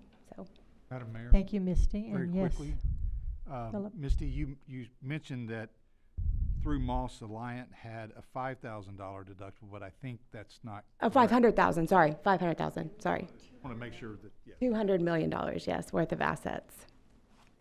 Sorry. Madam Mayor? Yes, just a moment. Oh. Is there anyone in the audience that would like to speak to Ordinance 22-18? If there is not, Director Allen. Misty, thank you. You always do a great job of bringing us options here. The AML, is that through AML, or do they put it like a company? Like Alliant, yeah. So they go through Alliant, their insurance. Oh, they also would go yes, through they're Alliant. Alliant too. Okay. Yeah. Well, I know Alliant is, a very well-known, established company, so, and that's who Moss is going through as well? Yes. Okay. Well, thank you. Very, very good. Appreciate it. Madam Mayor? Anyone? Yes, Carol. I don't remember this. When we had the tornado or the storms that went through in some of our electrical poles, that was covered. Yes, it was. And that was AML, it would not. No, and that was Christina, was that, how much was that? Christina Patricis, Finance Director. That was almost $200,000, just the poles up and down the highway. Thank you. It was a. I thought that's the way it was. Almost would have paid for the whole insurance. Yes. Anyone else? Madam Mayor. Yes, Mindy. So I think this $500,000 deductible for the wind, hail, and any catastrophic loss, that is new this year, right? So it was $500,000 deductible last year as well? Okay. I guess I didn't recall that. But like you said, for the pole damage in itself, that was $200,000. And then do you have any idea what other kinds of expenses we paid for tornado damage outside of the poles? I'm not sure. That was back in 2019, so. I believe we paid for damages to the hangars. Okay. And each hanger would, like if we were to have AML, each one would have to be listed with a specific amount. Okay. And they would only cover whatever amount was on that list. But we were probably approaching that $500,000 and therefore meeting that deductible. And AML would not have paid for any of those things. And if we did list all of those items on statement of values, you're saying that the coverage itself would be higher, most likely. Okay. Definitely. Thank you, Mindy. Anyone else? If not, do I have a motion to place ordinance 22-18 on its first reading, suspending the rules and reading title only? Madam Mayor? Yes. I'm sorry, I wasn't loud enough for you to hear that I needed to ask. I'm sorry, Marla. Okay. Have we looked to make sure that the assessed values we have on everything now is at what it needs to be and would be coverage with moss? With moss, it is, but I will tell you, what we do with moss is we have a statement of values that we add every major asset that we purchased every year, and the purchase cost goes on there, and it gets increased every year by CPI. So we have about $100 million worth of coverage through moss, but if we were to do this through AML, we would have to go through and assess every year what our actual value was. Thank you. I'm sorry. No, that's fine. I'm sorry, I didn't hear you. And AML only covers purchase, not replacement. Whatever's listed on the statement of values. That's all they do Which not do is like. most likely purchase unless you've gone back and updated it. Yes. And for the record also, AML won't cover anything that's not on that list. Right. If it's Parking not listed, lots. it's not covered. That was the point I was going to make, is if we bought something within the next quarter, Yes. we're going to have to take all the work and trouble of going, if it was AML, is to go and list it and evaluate it now. Yes. And there's one other thing I think that's also important. If we were to buy a new building this year, Moss will cover it automatically. Right. AML would prorate their cost back up based on that. Right. They wouldn't charge us a premium for the building if we bought it tomorrow or, next month. But AML goes back. Yes. Yes. And there are things that wouldn't necessarily end up on the list, like parking lots and Yes. landscaping and the brick wall around the trash enclosure that AML would not cover because it's not on the list, but Moss will cover it. Thank you. So with that, now do I have a motion to place ordinance 22-18 on its first reading, suspending the rules and reading title only? So moved. I had already made the motion. Oh. David, Director Allen has made a motion. Do I have a second? Second. We have a motion and a second. Roll call. Chrysler, Yes. Allen, Yes. Carroll, Yes. Sappington, Yes. Smiley, Yes. Hunt. Yes. Motion is approved. Philip? Ordinance number 22-18, an ordinance authorizing an agreement with the Mike Moss Agency for the provision of property insurance for the city, waiving the requirement of competitive bidding and declaring an emergency. Thank you. We will move on to our staff reports. And Madam Mayor, Yeah. Yes. I believe we need a motion to Yeah. adopt the ordinance Gotta and then a motion to adopt the emergency clause. I believe you are correct. Thank you. Madam Mayor, I make a Yes. motion we adopt ordinance 2218, Thank you. suspending the rules and reading title only. Second. We have a motion and a second to adopt. Roll call. Can I ask a question first? Yes. Do we not need this on first, second, and third reading? It's a single one, it only needs one reading. One So and it's a- done? One and done. Okay. Gotcha. Just checking. Allen, Yes. Carroll, Yes. Sappington, Yes. Smiley, Yes. Hunt, Yes. Rissler. Yes. Motion to approve ordinance 2218 is passed, and now do I have a motion to declare an emergency? So moved? Second. We have a motion and a second. Roll call. Carroll, Yes. Sappington, Yes. Smiley, Yes. Hunt, Yes. Rissler, Yes. Allen. Yes. Motion is approved. Staff reports. Fisher Ford Kayak Park update. Looks like, Justin, you are going to do that? The first part, yes. Justin Bland, city engineer. A couple of updates on the kayak park to brief you guys on, and then I'm going to hand it over to Chief Gilbert to give an update on the patrol in the area. So one thing, I think you guys have seen it in the weekly memo, but the here we go.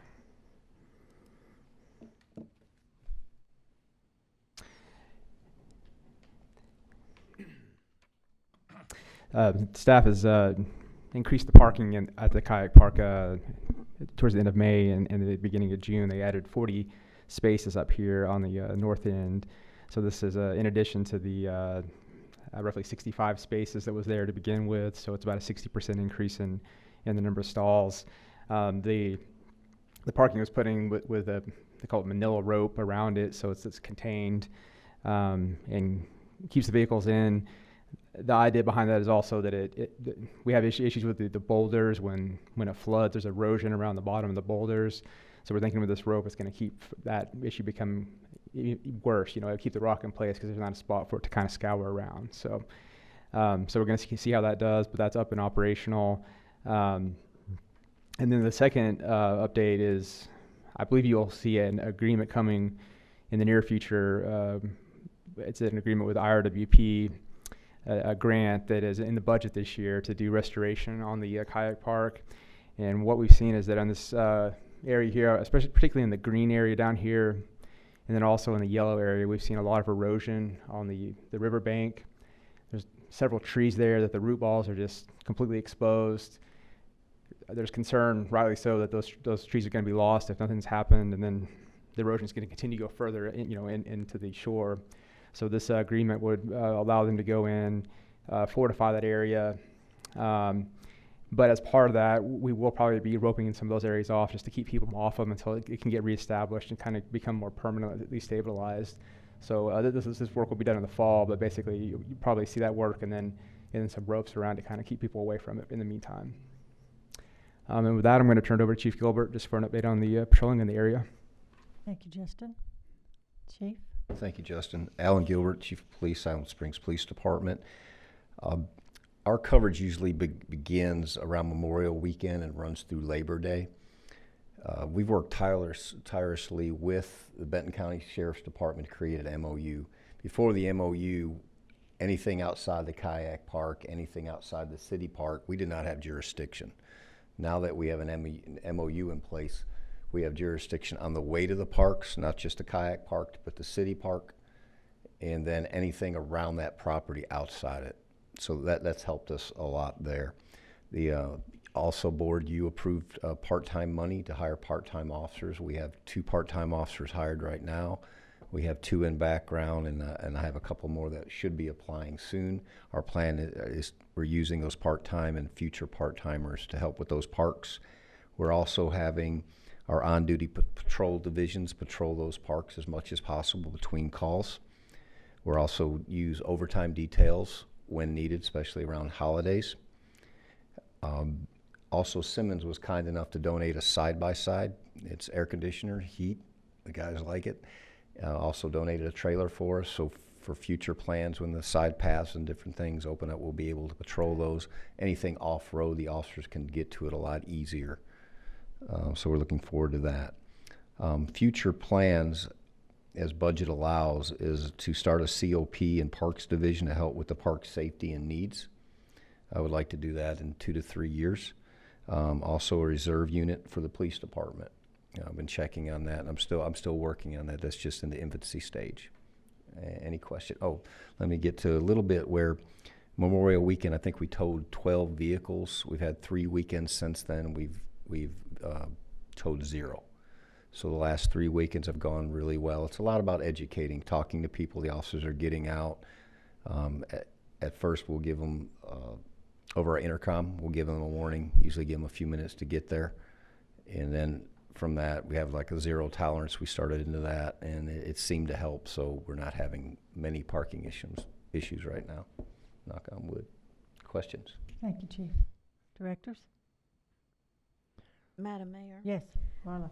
I don't know who to address this to, but I was just wondering, do we have a lot of businesses, like float companies and stuff, that drop or load there that might take up some of the parking, like if they take 12 people floating? There are businesses that generally pull in there with a trailer, and they will drop off floaters, and then they will leave and go pick them up, further downstream, or at times, if they're dropping them off at Chamber Springs and they're floating all that way down, they might show up there and wait for them. I don't think it's become a huge problem, but they're not generally, the times that I've been down there, I've seen them come in, drop off, and leave, or come in, stay for a little bit, pick everybody up, and leave, but they're not generally parking there, taking up parking spaces over a long period of time. Well, my concern was that, just to make it clear, is that if there are 100 parking spaces, it seems like that would be unsafe to have that many people in that small area of the water. And I just wanted the public to know that it's used by some floaters and stuff to park after, the end of the trip. Some of them park at the end, some park at the beginning. So it is multi-use, and it's not everybody that's in there is actually in the water at the same time, because it would be dangerous. Yes, ma'am, because they'll actually drop off at Humpback Bridge in different locations and float down through. And we were having some trouble last year, and we got with Benton County. Benton County went and visited with those businesses and told them they would hold them accountable for trash being thrown out, and they were responsible for the people in the river. That seemed to, we haven't had any of those issues this year, so that seemed to help. Good. The other piece to this that is a longer sort of vision, likely in 2023. 2023, Woka is going to open, and Woka, the new kayak park in Oklahoma, is going to charge for parking. And they haven't set a number, but the price that I keep sort of hearing is in the $10. I don't know if it's going to be $5, if it's $7.50. I think it's going to be $10. So what we hear from the various entities that we need to think about charging for parking also. When the city originally was gifted with the kayak park, the agreement was that there would be no charging. It would be available to public at no charge. The Walton Family Foundation has since amended that agreement and would allow the city to charge for parking. So there's internally, we've had some discussions about how would we do it, and what, if we did it, what would we propose to you for that price to be. There's a lot of comments that were provided to staff that it should be the same fee as Woka, $10. I kind of like that idea, but it's not the same amenity, and it doesn't provide the same level of amenities. And then just recently, the Corps of Engineers started charging, or they've been charging, but they started using an electronic credit card reader for day use at their parks below the dams and at various on the Corps Lakes, and it's a $5 daily use fee. So my point of all this is, after this season and before next season, staff will likely come to you with a proposal to implement a daily use fee between Memorial Day and Labor Day, potentially only on the weekends when there's the greatest demand, and do a parking fee. The struggle that we have is how to implement that fee. The perfect way to do it would be what the Corps has done. You drive up, like going into a parking garage. You slip your credit card through the little slip. You get a slip of receipt. You put that in the dashboard, and all that's great, fine and dandy. Well, number one, we don't have electricity at the kayak park, and number two, it floods. So that's not going to work. So we talked about, well, the flooding issue, we could relocate the entrance drive and bring it further north and get it out of the floodplain, but we still don't have electricity down there, and to run city electric down there is $100,000, which doesn't seem to make sense. So chances are we'll end up with some sort of pay-as-you-go honesty. If you think about it, there's two options. In some larger cities, they've had public parking lots on private property, and you would pull into a slot and you would be in spots 21, and you would go into the slot and grab your $3 bills and slip it into slot 21, and you'd pay with cash. That's an option. The other option is to have a bunch of envelopes there. You pull out an envelope, it's got a perforation part of it, you pull that off, you slip that into your dashboard, and you put your $3 or $5 or whatever it is, and then you slip it back into a slot in a metal box, and staff has to go down there and empty it out every Saturday and Sunday. But that's the only way I think we're going to get there. That being said, then the question comes up for the businesses that are taking floaters up and down there, and we would likely create some sort of maybe annual pass for them or license for them to be able to use. And we might do an annual pass for a resident who wants to use it, where they could get a sticker, and if they used it every weekend and it was $5 between Memorial Day and Labor Day, I don't have those numbers in my head, but say it's $50, well, maybe for $30 you could get an annual sticker. But we've got to find some way to do that, because the demand for that access to the water is so strong, and there's not a lot of access to the Illinois River. We were in a meeting, the mayor and I, Illinois Watershed Partnership wants to create more access to the river to spread that demand out, to increase supply. We're hoping that with WOCA, some of that will go down there. But the biggest use in the summer for our kayak park is swimming, and families going down there to access the water more than necessarily floaters. Floaters are still using it, don't get me wrong, but that's why the banks are being loved to death. They're being trampled on, and we're going to have to, as Justin said, part of that is to rope that off, and it may be permanent. And in that photo, if you think about the biggest part, both of those areas, that's where the biggest use is, with families in their tents and their charcoal grills. And we may have to say, you can't set up there. You need to go set your tent out in that large field just to the west of the parking lot, north of that upper sidewalk, and put your tent up there.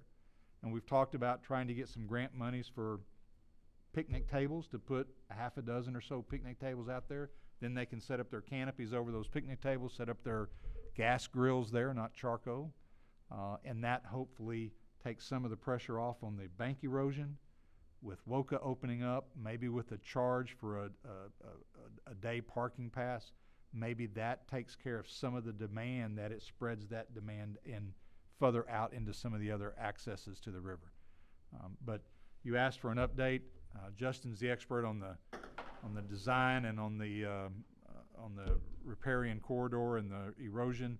Chief was the expert on what we've done to try to help prevent the illegal parking that's going on down there. It was great to be able to work out an MOU with Benton County, because now our officers can not only cite, they can call their wrecker and tow them off the Benton County road, which we couldn't do before. And then my part was just to give you sort of the longer term vision. I appreciate it. Madam Mayor? Yes, Lisa. Can you not use solar to do the pay transactions? It's, we talked about a solar, but I gotta have batteries. And you know, if there's no, the solar could operate a gate, but if we had a cloudy day and people are still down there and you know, I gotta have batteries to do that. And then if it floods, those batteries are in the water. So, I mean, maybe something that we try this honor system first, and if it doesn't work, then we have to try something else.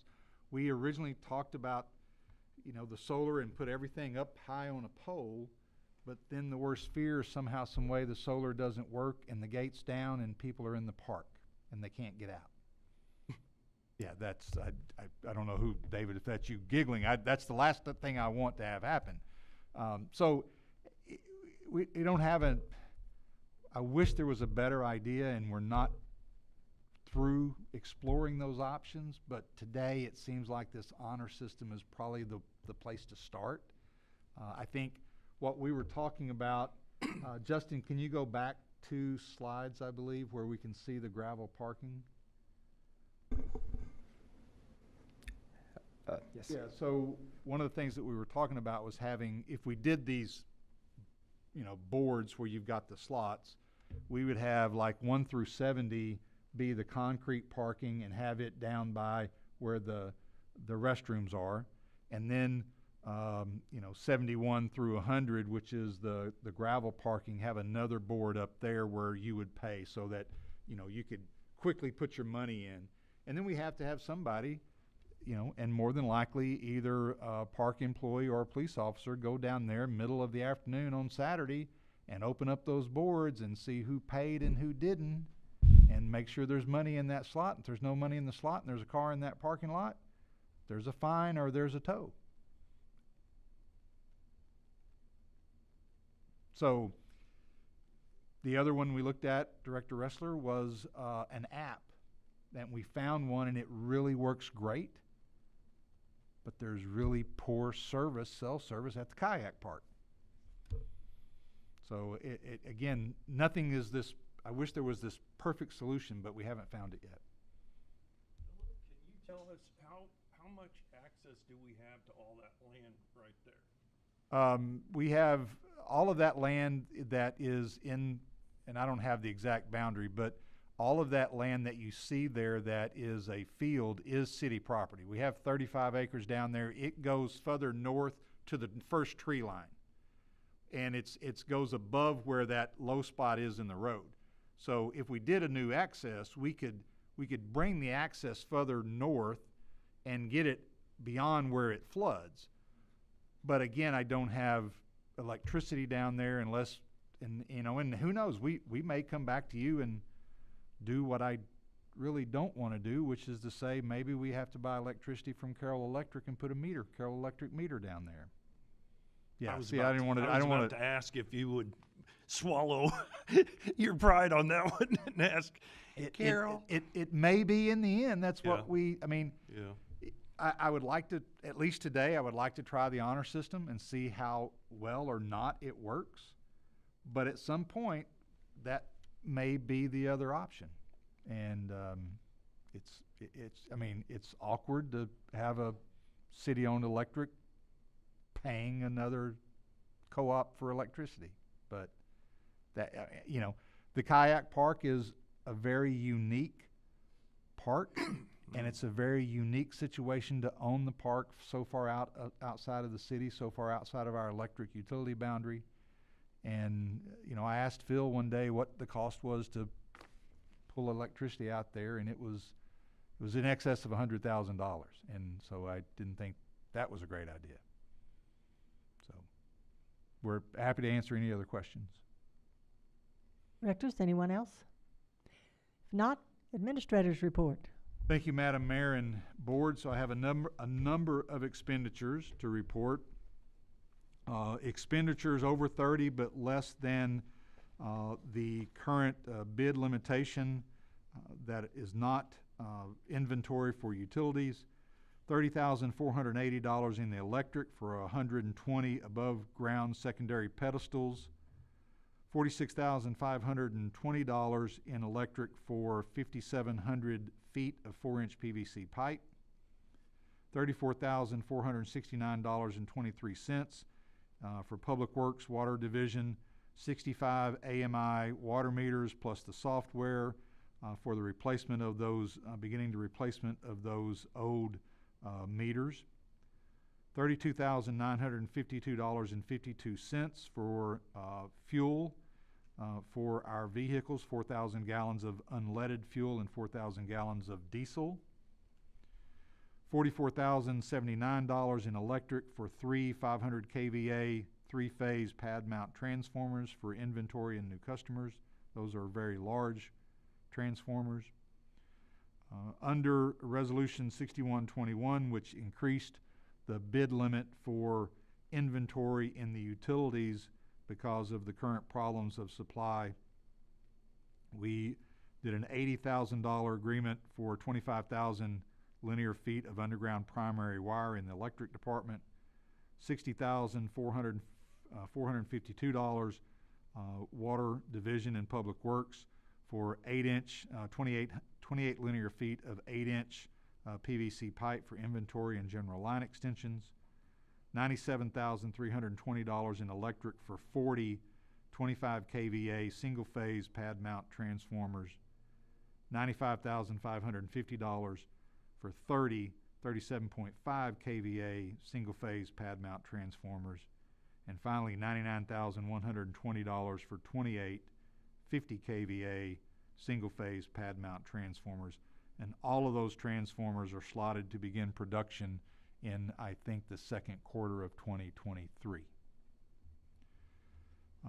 Simon Sager Drive was started phase 1 in 2015. It is now complete. It now connects Highway 412 to Tahlequah. We were doing small phases every year for the last, I think, 4 years, but that drive is now complete. If you hadn't been on it, I thought staff did a very, very good job of building that road from scratch and laying the asphalt on it and putting in those big, huge concrete culverts for the drainage that's there. That was an agreement that the city made in 2015 to ultimately build that road. I would like to congratulate the electric department. A few months ago, they received an award for their reliability standard, and they received a second award under the Municipal Electric Systems of Oklahoma for their electric reliability. MISO recognizes public power distribution systems that achieve the highest standard in reliability, and to be recognized, you have to have a reliability percentage of 99.99. And in MISO, which is actually a four-state coverage, four-state region, Siloam Springs Electric was number 1 with a reliability standard of 99.9989. So we were first in the MISO four-state region on reliability. That doesn't mean that we have power outages, but we don't have power outages the lengths of other customers in that four-state region. So Phil's not here, I don't think, anymore, but the electric department, if you see those guys, thank them, because they do a really good job of keeping our electric distribution system up and running. And I would go so far as to thank you, the board, for approving the budget amendment, because that additional drone that would have been, if not purchased tonight, would have been proposed to be purchased in 2023. That drone with its infrared camera will be able to see hot spots in the system, specifically lightning arresters, which has been the couple of the failures that we've had. And it'll be able to see that hot spot before it fails, and we hopefully can fix it and not have that outage whatsoever. So thank you for that. And then last on my list, Belinda Rhodes, the Finance Department's accounts payable and receiving clerk, is celebrating her 25 years with the city, and I wanted to say thank you to Belinda and congratulations, but I wanted to thank her personally for her work, or publicly rather, for her work. She is a wonderful employee for the city, and 25 years is a remarkable milestone. So, Madam Mayor, that's my report. Thank you. Thank you, Philip. So, with that, we will move to our director's reports. We will start, David, with you tonight, and Mindy will end. Thank you, Madam Mayor. I too want to congratulate Belinda Rhodes. I've known her a long time, and our kids grew up together, and she is a remarkable person, a very hard worker, and has always been very reliable to help the city administrator and the finance department on anything they need. So congrats to her for 25 years service to the city. I want to congratulate Chief Criner on his award that he received tonight. You've been here since 2016, is that right? Went by like that, didn't it? 2016, yes. I want to congratulate our electric department, Phil, for your MISO first place on reliability. That's pretty darn amazing, and it's a very good award, very good recognition, and well-deserved. I want to thank Jonathan Barnett for working on the Don Hill sewer situation that he has brought to our attention, and now to come to us about the Country Acres and Coons Edition. I appreciate that. And I think that's it. Thank you. Thank you, David. Carol? Thank you, Madam Mayor. I too would like to congratulate Belinda Rhodes. Also Chief Criner, congratulations. And to our electric system for the MISO award. I also appreciate the opportunity to attend the Municipal League that we all either went to in attendance or virtually. It always gives us an opportunity to visit with other communities and other representatives, and we always come back and learn something. A lot of times we find out we're doing pretty good, and that we are doing things that maybe they're just now starting to think of. So I do appreciate that opportunity. Let me see if there was anything else. There's always lots of things going on in the city, and I am so fortunate that I do live in this community. I also want to congratulate the Rodeo Club on a very successful rodeo. I was not able to attend, but I have heard a lot of good comments about it, and I know it's always a very good entertainment, and it's an athletic event too for our community. I also want to remind, because it's been so hot, I think it's going to start cooling down, but if you have pets, make sure they have plenty of water, make sure they have plenty of shade. You're not supposed to have them tied up, so just make sure that they are in a cool spot with plenty of water to drink. Thank you. Thank you. Carol? Reed? Thank you, Madam Mayor. I took the opportunity today to go and drive down the Simon Sager Drive. I enjoyed it so much I turned around and came back. I really appreciate the way that allows us another avenue from 412 to Tahlequah. I do want to point out that if there are individuals looking for jobs, I think that we have a few jobs available with the city. And I think this is a community that I think you can be able to work with and be proud of who you are and what you do. Congratulations, Chief Criner. We've had opportunity to see growth over these past 6 years, and to be part of that, that's quite a deal. Hope everyone had an opportunity to get their voting done. We had people out waving frantically today in the middle of the sun, so I hope it's a hard-fought race. Today is the first day of summer. It's a good thing to celebrate. Thank you, Mayor. Thank you, Reed. Lisa? I want to say congratulations to Chief Criner. That's an awesome award to win that. And Belinda. I've known Belinda for a long time. She's an amazing asset to the city. I appreciate the conversation today on the tax, and I also appreciate the conversation on the solid waste. I'm one of those that believe that we should promote recycling as much as possible.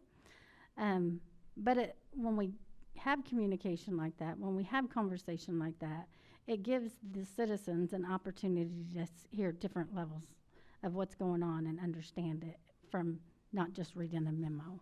So I appreciate anytime we have conversation. I know it draws the meeting out, but it helps the citizens. I appreciate Jonathan Barnett coming in and doing his spiel, but I would like to hear more on his presentation. He said he had a lot to tell us, and I'm one of them that would like to hear what he has to say. Justin, Phillip, and I have spent a lot of time looking at storm drainage all over the city and property outline in the city. Seeing the issues, I felt like the best way I could serve and represent the citizens is to make sure I understand more. So I've been looking into other cities and how they handle the situation, what they're doing to improve it, and how could we implement some of it in Siloam Springs. And thanks to Director Burns, I attended an IRWP meeting today, and they mentioned that, I had a few of them mention that Mayor Judy, sorry, I call you Judy, attended last year, and they really appreciated the idea. But it is an eye-opener. And the whole time I was sitting there, I kept thinking about Marla's comment that when we were talking about the transformers and how maybe God's saying we need to slow down. And when I hear some of the conversation that went on in that meeting today, I could see why we need to slow down.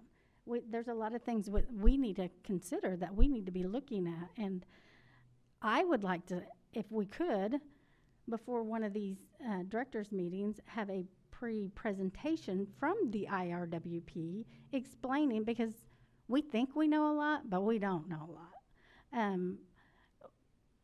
On the, I wrote it all out, sorry.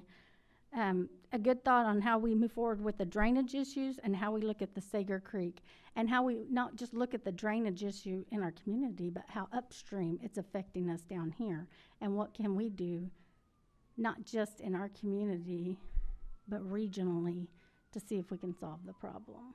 And I think that that would also give an opportunity locally for people to participate if they want to come hear some of the issues, because there was some citizens from Siloam Springs there today, and Justin was there today. And not everybody can go over there and be over there from 8 to 4 and out in the heat like that.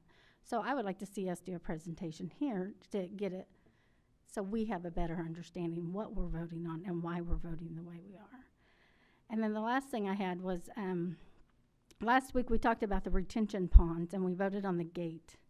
I think it was the last board meeting, sorry. And I've had conversations with people about, we put a lot on the developers. And Director Allen brought it up because of the safety of the children. And there's a retention pond over on Abraham Street, and Phillip and I have stood in that retention pond. And I know that's not the only one that has this issue, but there are children riding four-wheelers in that retention pond. And when they ride their four-wheelers in that retention pond, they're destroying the detention pond, so it doesn't function as it should.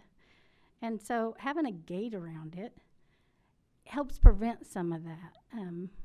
The police have caught a couple of people. I'd like to see the parents have to be responsible, since we're the ones maintaining it, have to help pay for some of the cost of maintaining that, because it does affect those people in those neighborhoods that have to deal with the flooding. And so I would like to see that we also make sure anytime we find somebody like that, that we have the parents help pay for some of that, be responsible for some of that cost.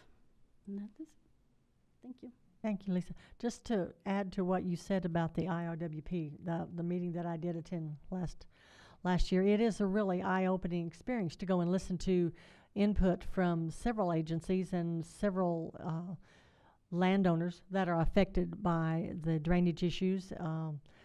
It is a regional problem, and I think they are kind of the leaders in bringing us all together, trying to solve this as a regional problem, not just each local town trying to, yes, we need to figure out some of our own individual needs, but they do a really good job of looking at it regionally and helping us to do that. So, yeah, I think the more information we get from them, the better.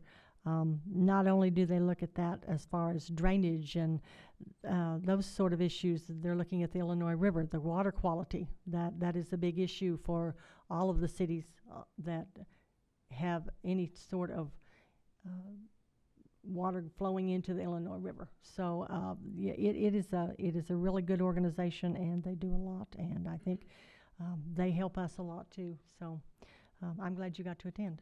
Thank you for sharing that. Marla. Thank you, Madam Mayor. I want to apologize for just kind of running in almost at the break of the bell coming across. But I had to speak on behalf of the Manna Center at First Baptist Church, and I always get long-winded when I talk about the Manna Center, but I just wanted to let you know I wasn't doing it on purpose. I had an obligation. You're forgiven. Oh, thank you. So, to the rodeo. It was a really good rodeo. I was impressed. A little history on the rodeo. The lady that owns the stock has been coming here since my earlyhood. And she still travels with her stock. It's a family to her. Her son, grandkids take care of the rodeo stock. Excellent taking care of them. They are very well maintained. And she is always so happy to come to Siloam. She has always loved Siloam. I remember when I was little and they stayed at the hilltop in the cabins back in the 60s. They loved our town. It's because we've got good people and it's beautiful. And we're taking care of it. We're doing what we need to be doing. And it takes the good quality employees that we have that are being recognized by others that we're doing a good job here. So, and I have to say that my grandson rode his first sheep. So the legacy of the rodeo in my family from my dad is going down to my grandson. So it's fun. So, yeah, get a little excited when I talk about him. So, Saturday we were able to go to the farmer's market and get some green tomatoes, and it was just, neat. And there were people, they'll go in, you'll see them come out with their bag, and then they'll get in their car and leave. And it's a real neat, time to see the people, bring out their produce and everything. And also, if you are a SNAP recipient or a senior, you can get double bucks. If you talk to, I don't know who's in charge of the farmer's market. Main Street. Well, I mean the person that It used to be, Scott Jones was in charge of the farmer's market, I thought. Scott Jones. Okay.